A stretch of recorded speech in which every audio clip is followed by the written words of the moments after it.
l'anniversaire du décès, et pour les frères chevaliers colons du Conseil 99-88, les frères chevaliers décédés. Frères et sœurs, ce que Jésus nous demande aujourd'hui peut nous sembler impossible. Aimer nos ennemis, tendre l'autre joue, donner sans rien réclamer au retour. Notre foi en Dieu doit motiver nos actions. Nous sommes appelés à aimer comme lui nous aime. Jésus a refusé de se venger. Il nous apprend la miséricorde et l'amour sans mesure. Il nous donne envie d'aimer comme lui. Avec notre pasteur Jean Hollins, levons-nous et entrons en célébration.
Au nom du Père et du Fils et du Saint-Esprit, la grâce de Jésus-Christ notre Seigneur, l'amour de Dieu le Père et la communion de l'Esprit Saint soient toujours avec vous. Dieu nous appelle et sa parole nous rassemble. Il nous rassemble autour de deux tables. La table de la parole, où nous allons goûter à sa parole de vie, sa parole qui nous sanctifie, qui nous purifie, et la table eucharistique que nous allons partager son corps et son sang. Et en ce 7e dimanche du temps ordinaire C, la liturgie nous fait beaucoup d'exigences. Et comme nous venons d'entendre dans le commentaire d'entrée, il veut que nous laissions notre foi motiver nos actions. Où Dieu nous appelle à être miséricordieux comme lui. Et il nous demande à aimer nos ennemis. Vous comprenez comment c'est difficile aimer quelqu'un qui nous a trahis, aimer quelqu'un qui nous a menti, aimer quelqu'un qui nous a blessés.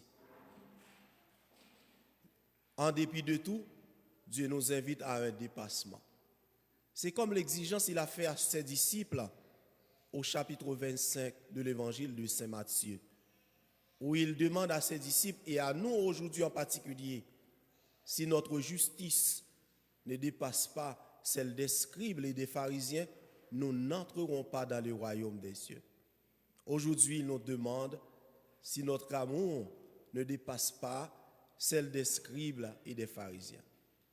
En cette Eucharistie, nous prions les uns pour les autres, surtout ceux qui sont confiés à nos prières, et nous implorons la miséricorde de Dieu, qui nous convie à aimer et à pardonner.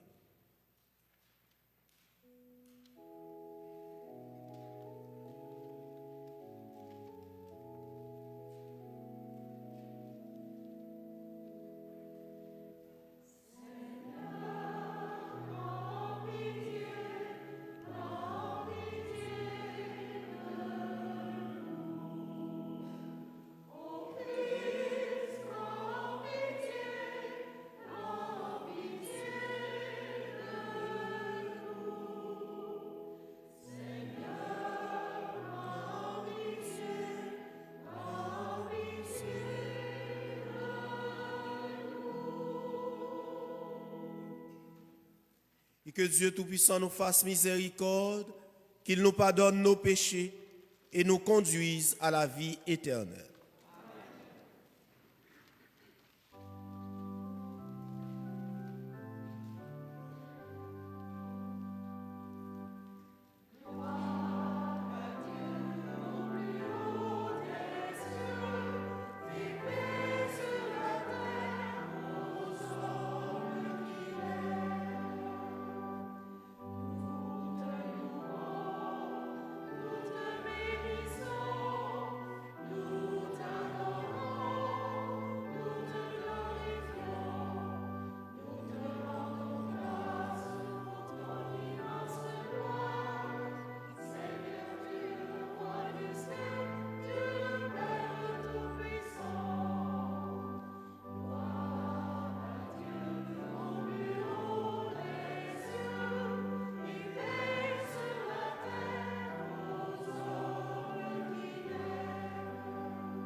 Reçois notre prière. Toi qui es assis à la droite du Père, prends pitié de nous. Prends pitié de nous. Car toi seul est saint, toi seul est Seigneur, toi seul est le Très-Haut, Jésus-Christ, avec le Saint-Esprit, dans la gloire de Dieu le Père.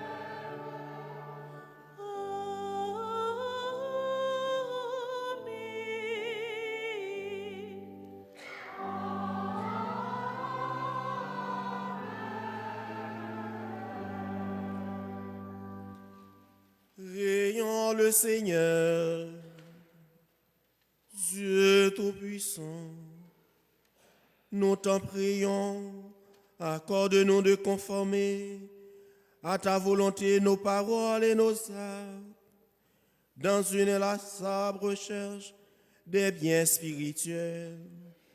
Par Jésus-Christ, ton Fils, notre Seigneur, qui vit et règne avec toi dans l'unité du Saint-Esprit, Dieu pour les siècles des siècles.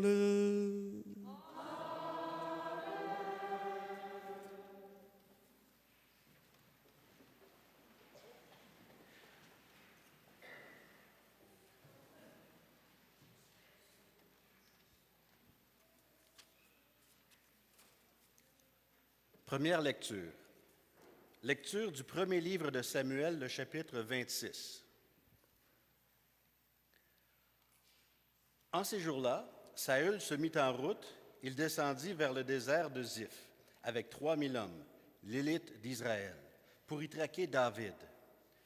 David et Abishai arrivèrent de nuit près de la troupe. Or, Saül était couché, endormi au milieu du camp, sa lance plantée en terre près de sa tête. Abner et ses hommes étaient couchés autour de lui. Alors Abishai dit à David, « Aujourd'hui, Dieu a livré ton ennemi entre tes mains. Laisse-moi donc le clouer à terre avec sa propre lance, d'un seul coup, et je n'aurai pas à m'y reprendre 2 fois. » Mais David dit à Abishai, « Ne le tue pas. Qui pourrait demeurer impuni après avoir porté la main sur celui qui a reçu l'onction d'Israël? » La l'onction du Seigneur, pardon. David prit la lance et la gourde d'eau qui était près de la tête de Saül, et ils s'en allèrent. Personne ne vit rien, personne ne le sut, personne ne s'éveilla. Ils dormaient tous, car le Seigneur avait fait tomber sur eux un sommeil mystérieux. David passa sur l'autre versant de la montagne et s'arrêta sur le sommet, au loin, à bonne distance. Il appela Saül et lui cria, « Voici la lance du roi. Qu'un jeune garçon traverse et vienne la prendre. Le Seigneur rendra à chacun selon sa justice et sa fidélité. Aujourd'hui, le Seigneur t'avait livré entre mes mains, mais je n'ai pas voulu porter la main sur le Messie du Seigneur. » Parole du Seigneur.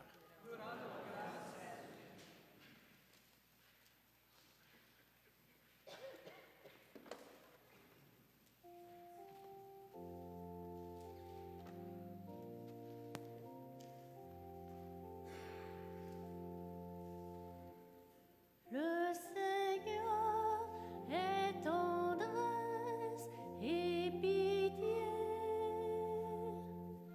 Le Seigneur est tendresse et pitié. Bénis le Seigneur, ô mon âme, bénis son nom très saint, tout mon être. Bénis le Seigneur, ô mon âme, n'oublie aucun de ses bienfaits.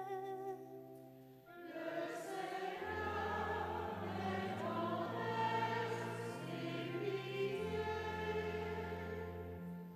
car il pardonne toutes tes offenses et te guérit de toute maladie.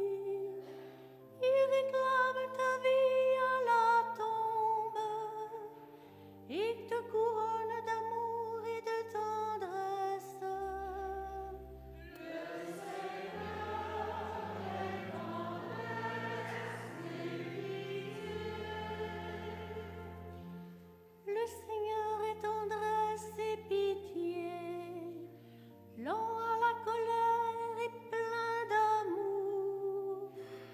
Il n'agit pas envers nous selon nos fautes, ne nous rend pas selon nos offenses. Le Seigneur est tendresse et pitié. Aussi loin que l'Orient de l'Occident, il met loin de nous nos péchés, comme la tendresse du Père pour ses fils, la tendresse du Seigneur pour qui le craint. Le Seigneur est tendresse et pitié.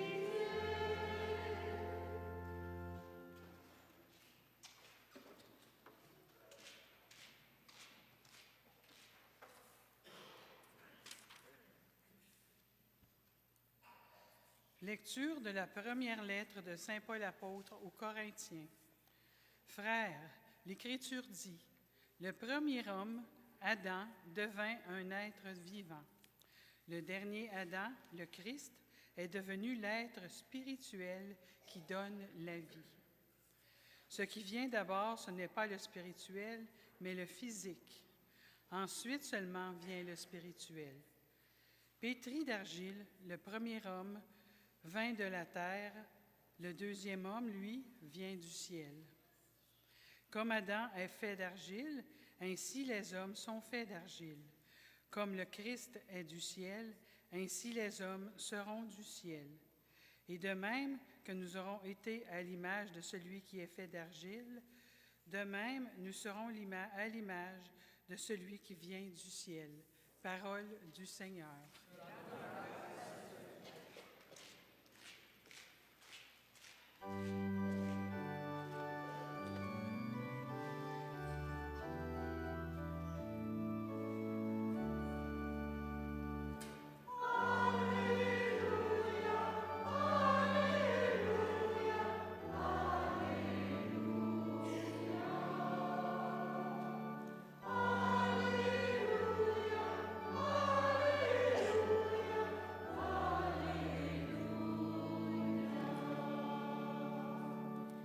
Je vous donne un commandement nouveau, dit le Seigneur. Aimez-vous les autres comme je vous ai aimés. Alléluia, Alléluia, Alléluia.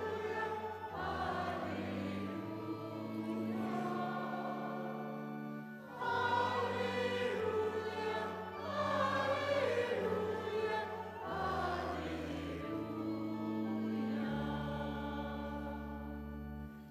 Le Seigneur soit avec vous. Évangile de Jésus-Christ selon saint Luc.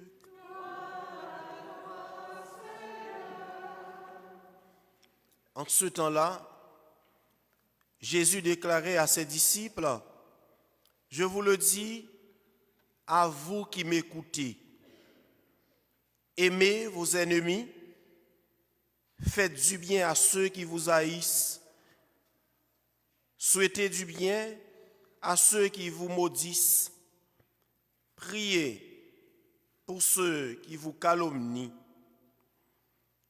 À celui qui te frappe sur une joue, présente l'autre joue. À celui qui te prend ton manteau, ne refuse pas ta tunique. Donne à quiconque te demande, et à qui prend ton bien, ne le réclame pas. Ce que vous voulez que les autres fassent pour vous, faites-le aussi pour eux. Si vous aimez ceux qui vous aiment, quelle reconnaissance méritez-vous? Même les pécheurs aiment ceux qui les aiment. Si vous faites du bien à ceux qui vous en font, quelle reconnaissance méritez-vous? Même les pécheurs en font autant. Si vous prêtez à ceux dont vous espérez recevoir en retour, quelle reconnaissance méritez-vous? Même les pécheurs prêtent aux pécheurs pour qu'on leur rende l'équivalent. Au contraire, aimez vos ennemis, faites du bien et prêtez sans rien espérer en retour. Alors, votre récompense sera grande et vous serez les fils du Très-Haut, car lui, il est bon pour les ingrats et les méchants. Soyez miséricordieux, comme votre Père est miséricordieux. Ne jugez pas, et vous ne serez pas jugés. Ne condamnez pas, et vous ne serez pas condamnés. Pardonnez, et vous serez pardonnés. Donnez, et l'on vous donnera. C'est une mesure bien pleine, tassée, secouée, débordante, qui sera versée dans le pan de votre vêtement. Car la mesure dont vous vous servez pour les autres servira de mesure aussi pour vous. C'est en chantant qu'on acclame la parole de Dieu.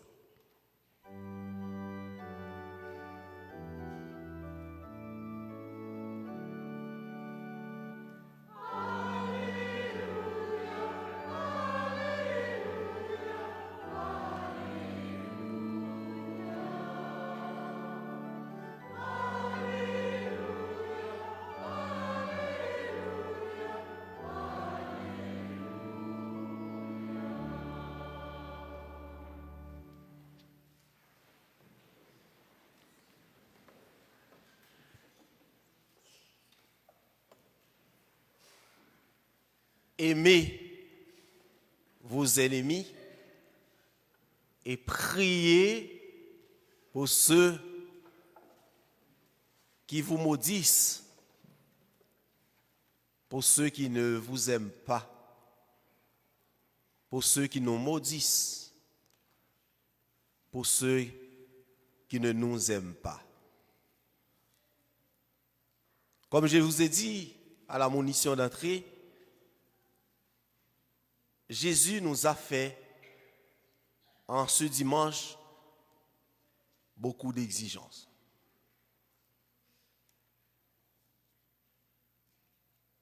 Soyez miséricordieux comme votre Père céleste, le Père du Très-Haut, le Père, le Très-Haut, est miséricordieux.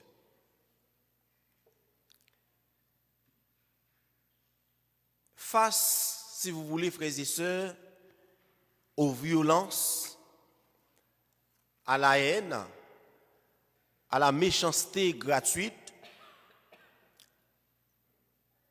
à l'injustice des autres ou à l'injustice de ce monde, la liturgie de ce dimanche, 7e dimanche ordinaire de l'année C, nous invite à répondre au mal par le bien. C'est ça le fil rouge de la célébration d'aujourd'hui. Le fil rouge de la liturgie de ce 7e dimanche ordinaire. Dieu nous invite, voilà l'obligation, à répondre au mal par le bien, à la haine par l'amour, par la charité. Un appel, si vous voulez, à refuser la vengeance, à ne pas se faire justice, mais à faire preuve en tout temps de la miséricorde, à faire preuve en tout temps de la charité, comme la mère de toutes les vertus. D'où le témoignage de David qui nous est présenté dans la première lecture. David qui n'a pas voulu répondre au tac à Saül, qu'il a été consacré à son service. David qui a respecté le roi de Dieu. Il l'a dit dans la lecture. Le serviteur de Dieu, David, son témoignage nous est présenté comme modèle de répondre au mal par le bien. Pourtant, David était à une époque où la culture de l'époque enseigne à l'homme, bien entendu pour défendre son honneur, de répondre au mal par la violence la plus sévère. C'était ça la culture de l'époque. Mais la pédagogie biblique va attaquer à ce problème moral dans la culture antique. Va attaquer à ce problème de la violence, du tac au tac. Si vous voulez, va s'attaquer à la loi de Talion. Œil pour œil, dent pour dent. La pédagogie biblique va permettre à l'homme de découvrir que son honneur est ailleurs.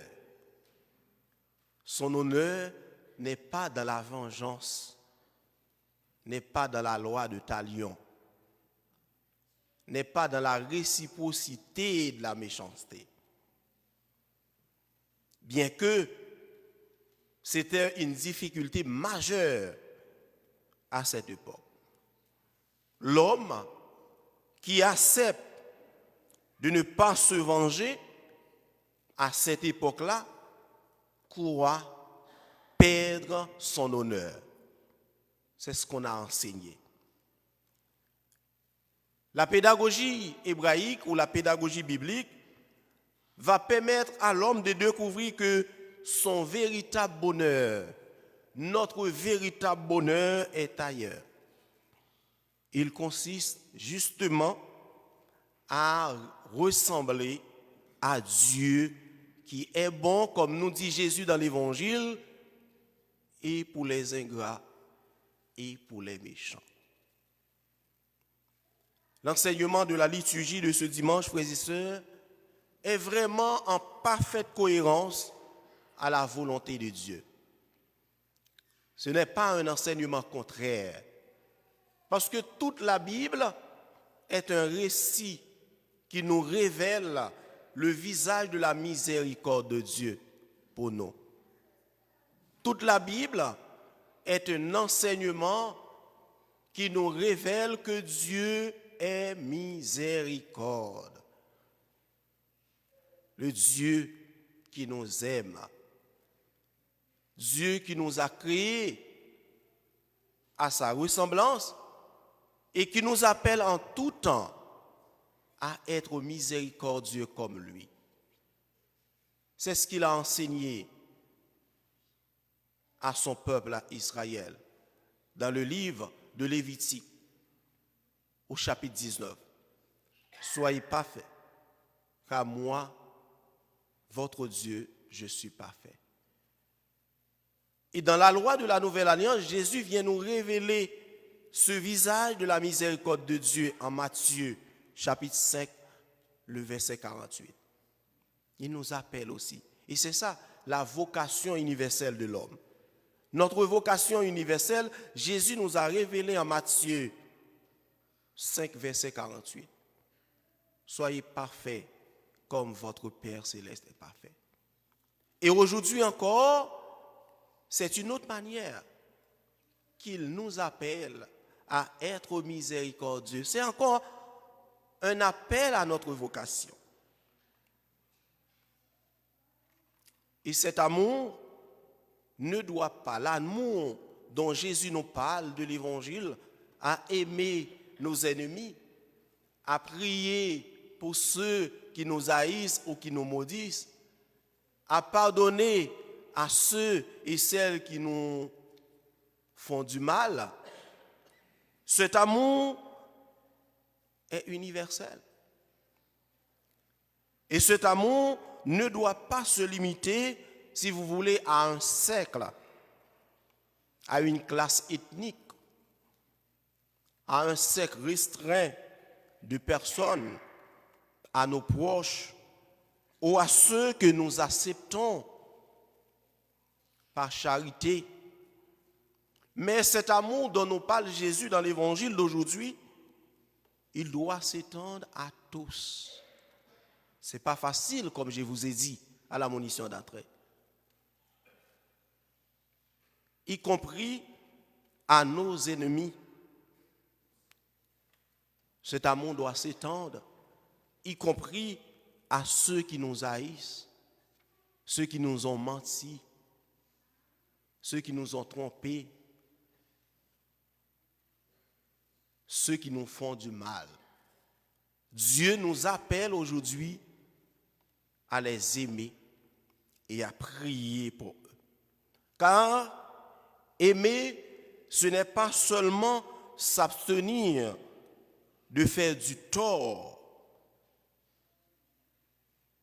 c'est encore ouvrir, si vous voulez, notre cœur pour offrir à l'autre, et surtout ceux qui nous ont blessés profondément, ouvrir nos cœurs à eux pour leur offrir notre hospitalité, notre bienséance, notre politesse, bref, notre amour. Sans rien attendre en retour, comme Jésus nous enseigne dans l'Évangile.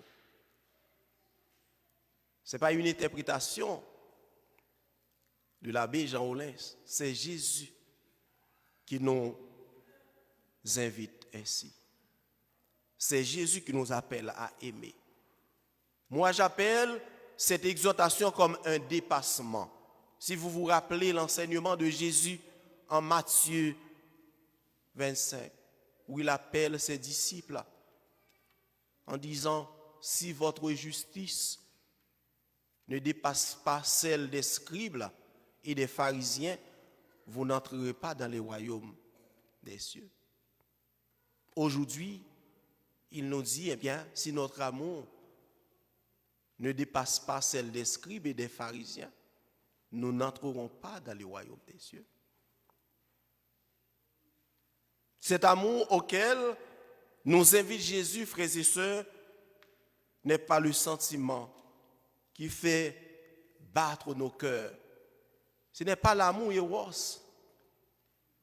mais c'est tout notre être, toutes nos actions, comme nous avons entendu dans l'Évangile, qui doivent être motivées par notre foi en Dieu.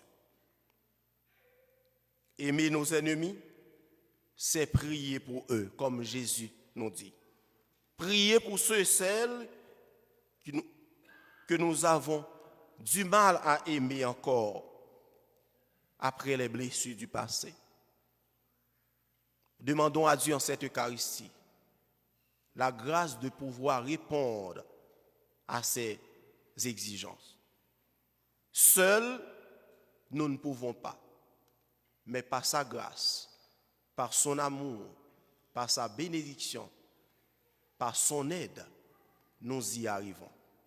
Au nom du Père et du Fils et du Saint-Esprit. Amen.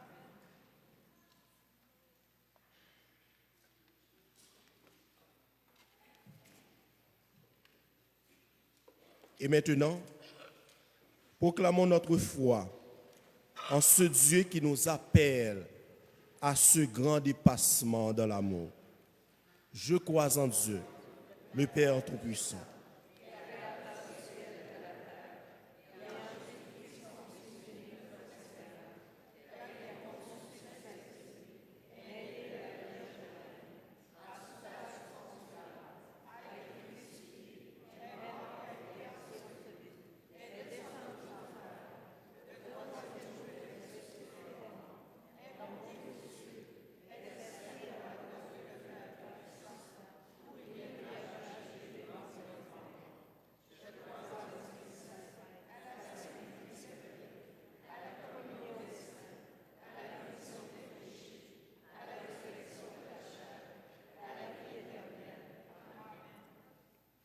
Le Seigneur nous encourage aujourd'hui à changer notre regard sur les autres et à accomplir des gestes qui font grandir son royaume d'amour. Laissons-nous façonner par le Père et inspirés par son Fils qui nous tend la main. Seigneur, nous te prions. Pour tous ceux et celles qui s'engagent dans le but d'assurer l'unité de l'Église, prions le Seigneur. Seigneur, nous te prions.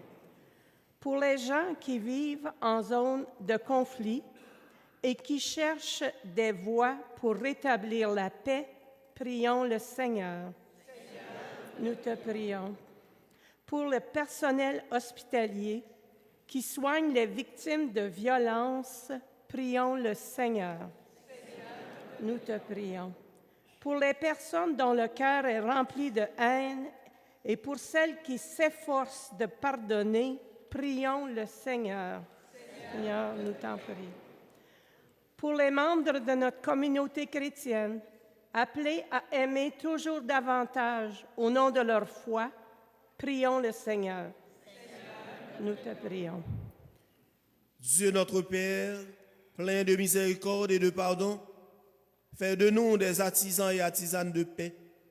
Ainsi nous serons les témoins de ton amour inconditionnel pour tous tes enfants. Nous te le demandons par Jésus, le Christ, notre Seigneur. Amen.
Ensemble, au moment d'offrir à Dieu le sacrifice de toute l'Église.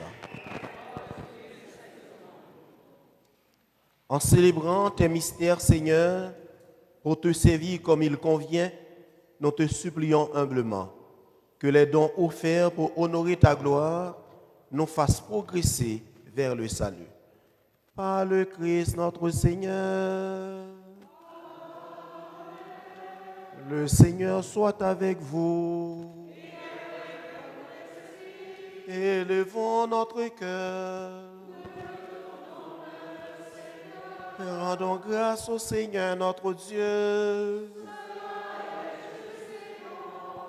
Vraiment, il est juste bon pour ta gloire et notre salut de t'offrir notre action de grâce, toujours et en tout lieu. Seigneur Père très saint, Dieu éternel tout-puissant, nous reconnaissons le signe de ton immense gloire quand tu portes secours à la faiblesse humaine par ta puissance divine.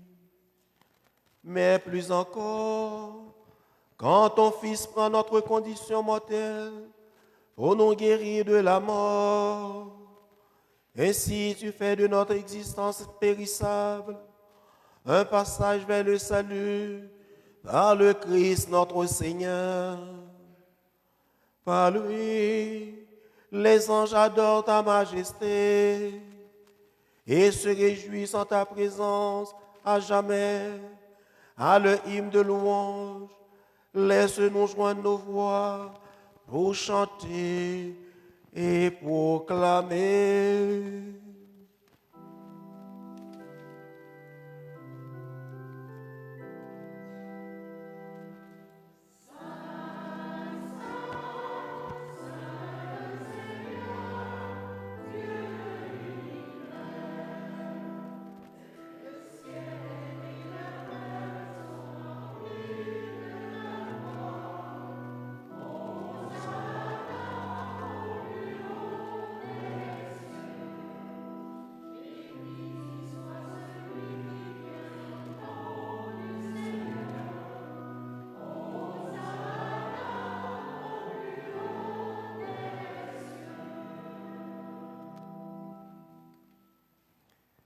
Tu es vraiment saint, Dieu de l'univers, et il est juste que toute la création proclame ta louange, car c'est toi qui donnes la vie, c'est toi qui sanctifies toutes choses par ton Fils Jésus-Christ, notre Seigneur, avec la puissance de l'Esprit Saint. Et tu ne cesses de rassembler ton peuple, afin que du levant au couchant du soleil, une offrande pure soit présentée à ton nom. C'est pourquoi nous voici rassemblés devant toi, Dieu notre Père, et dans la communion de toute l'Église, nous célébrons le jour où le Christ est ressuscité d'entre les morts. Par lui que tu as élevé à ta droite, nous te supplions de consacrer toi-même les offrandes que nous apportons. Sanctifie-les par ton esprit pour qu'elles deviennent le corps et le sang de ton Fils Jésus-Christ, notre Seigneur, qui nous a dit de célébrer ce mystère. La nuit même où il fut livré, il prit le pain. En te rendant grâce, il dit la bénédiction. Il rompit le pain et le donna à ses disciples en disant, « Prenez et mangez-en tous, ceci est mon corps livré pour vous. »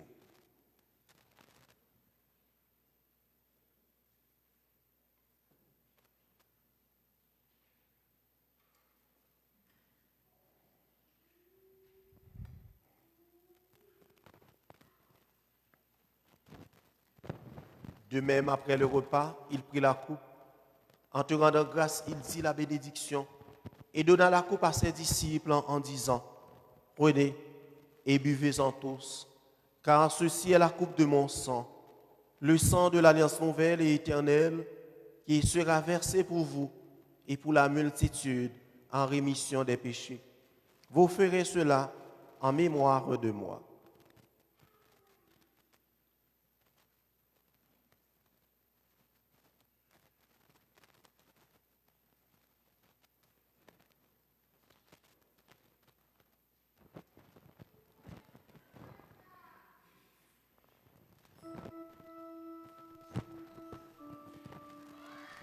Il est grand le mystère de la foi.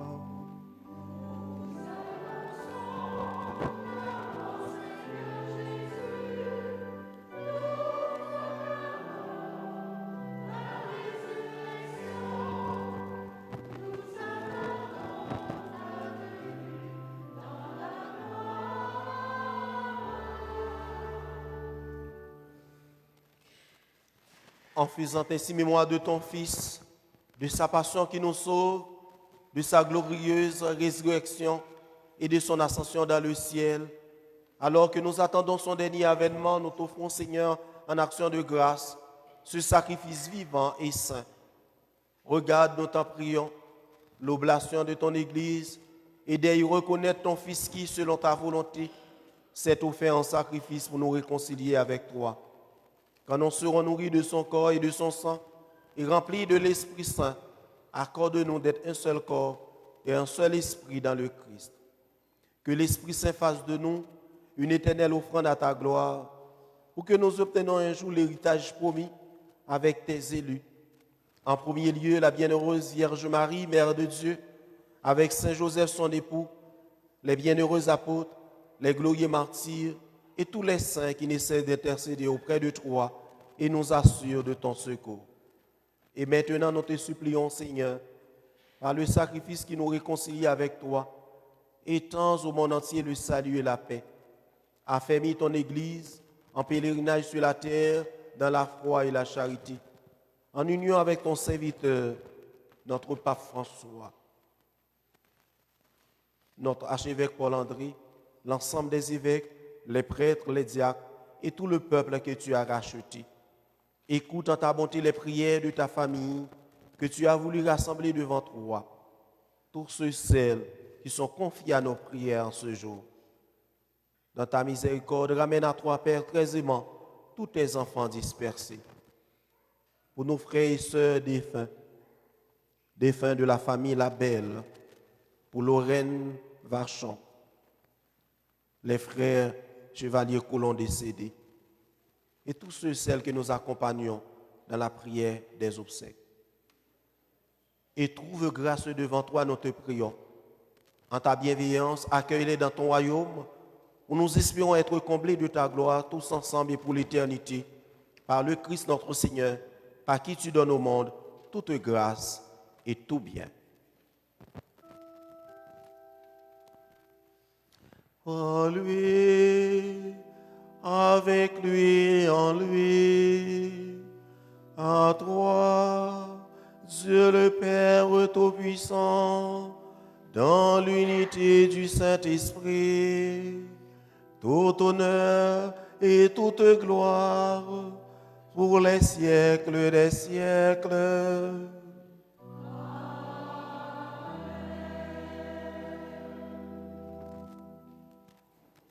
Comme nous avons appris du Sauveur, selon son commandement, nous osons dire, notre Père, qui es aux cieux.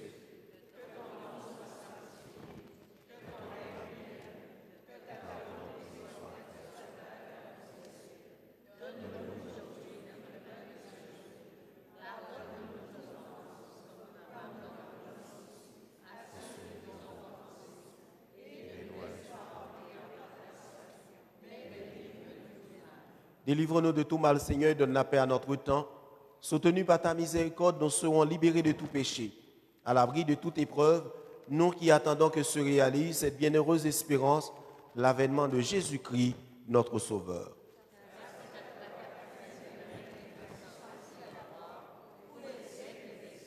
Seigneur Jésus-Christ, tu as dit à tes apôtres, je vous laisse la paix, je vous donne ma paix. Ne regarde pas nos péchés, mais la foi de ton Église, pour que ta volonté s'accomplisse. Donne-lui toujours cette paix et conduis-la vers l'unité parfaite, toi qui vis et règnes pour les siècles des siècles. Amen. Que la paix du Seigneur soit toujours avec vous. Et avec votre esprit. Dans la charité du Christ, donnez-vous la paix.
Voici l'agneau de Dieu.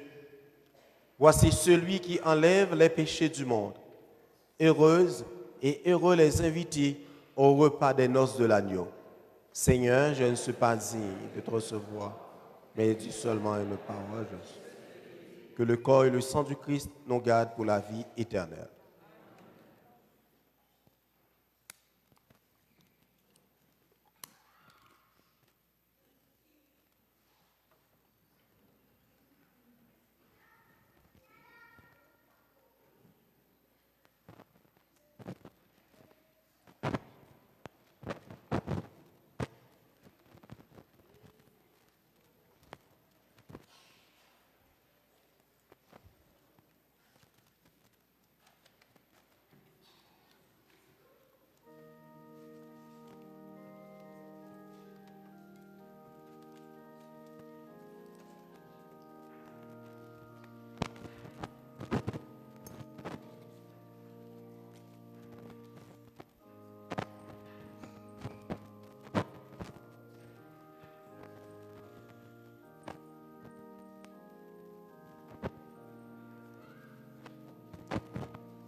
Prions encore le Seigneur.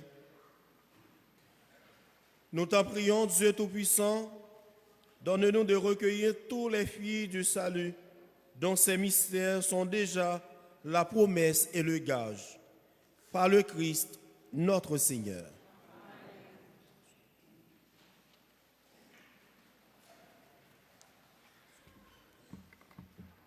Quelques annonces. Nous vous rappelons qu'à partir du 1er mars 2025, les messes du mardi matin 8h30 sont désormais célébrées à 18h. Espérant que cette nouvelle horaire saura vous convenir. Le dimanche 23 mars 2025, vous êtes tous invités à la messe de la pastorale des jeunes et des enfants de 11h15 à midi. Parents et amis proches, venez participer à ce grand moment de communion et de partage. Dans le but de supporter notre banque alimentaire, le CESAG, la paroisse Sainte-Trinité organise un souper samedi le 29 mars à 17h30 ici même au sous-sol. Donc, si vous voulez vous procurer des billets, j'en aurai à la sortie à la fin. Merci de votre participation. Le souper de doré au profit des œuvres des Chevaliers de Colomb, Maria Goretti, Conseil 99-88, aura lieu le samedi 12 avril 2025 à 17h30, ici même, au sous-sol de notre Église. Vous pouvez vous procurer des billets à la sortie, j'en aurai, ou communiquer avec Daniel au 819-328-2437. Merci de votre participation. Bonne semaine dans la foi et dans l'espérance.